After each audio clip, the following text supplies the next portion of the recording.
Bedfordshire Ballad. 3. By Edward Woodley. Bowling Fred and Bill. Two twins were once born in a Bedfordshire home. Such events in the best managed households may come. Though, as Tomkins remarked in a voice rather gruff, one child at a time for poor folks is enough. But it couldn't be helped, so his wife did her best. The children were always respectably doctorist, went early to school, were put early to bed, and had plenty of taters and bacon and bread.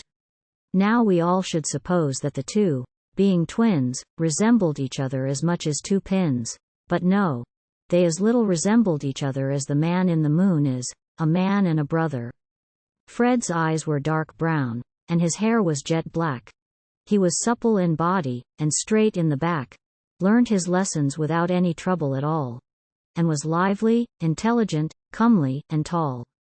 But Willie was thick-set, and freckled and fair, had eyes of light blue, and short curly red hair, and, as I should like you. The whole truth to know, the schoolmaster thought him decidedly slow. But the parson, who often came into the school, had discovered that Willie was far from a fool, and that though he was not very quick in his pace, in the end, slow and steady, would win in the race. Years passed. Fred grew idle and peevish and queer, took to skittles, bad language, tobacco, and beer. Grew tired of his work, when it scarce was begun. Was jack of all trades and the master of none. He began as a laborer, then was a clerk. Drove a hansom in London by way of a lark. Enlisted, deserted, and finally fled abroad, and was thought by his friends to be dead. But Willie meanwhile was content with his lot. He was slow, but he always was found on the spot. He wasted no money on skittles and ale, but put by his pence, when he could, without fail. To the penny bank weekly his savings he took, and soon had a pretty round sum in his book. No miser was he, but he thought it sound sense in the days of his youth to put by a few pence.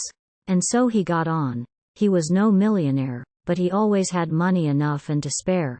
Could help a poor friend, pay his rent and his rate, and always put silver at church in the plate.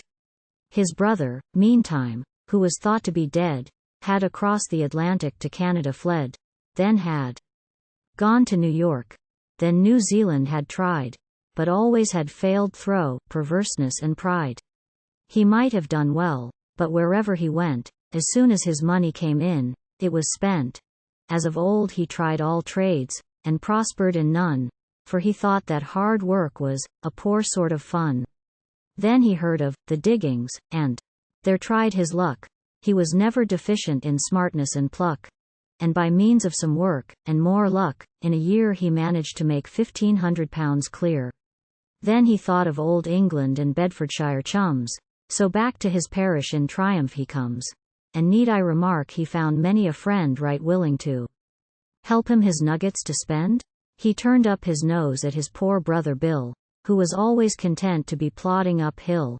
Hard work he disliked, he despised peace and quiet, so he spent all his time and his money in riot. There was never a horse race but Fred he was there. He went to each meeting, marker and fair. In a few words, his candle he burnt to the socket, till he found one fine day not a rap in his pocket. Then his poor brother Bill came and lent him a hand, gave him work and a share of his own bit of land. If he means to keep steady I cannot surmise. Let us hope that at length Fred has learnt to be wise.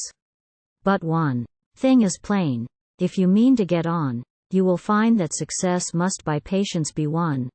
In the battle of life do not trust to your luck, but to honest hard work, perseverance, and pluck.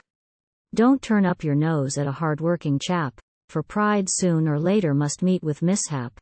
And wherever your lot in the world may be cast, slow and steady, goes safer than foolish and fast. Take warning by Fred, and avoid for a friend the man who would tempt you your savings to spend. Don't waste your spare money in riotous pranks, but put it in penny or post office banks.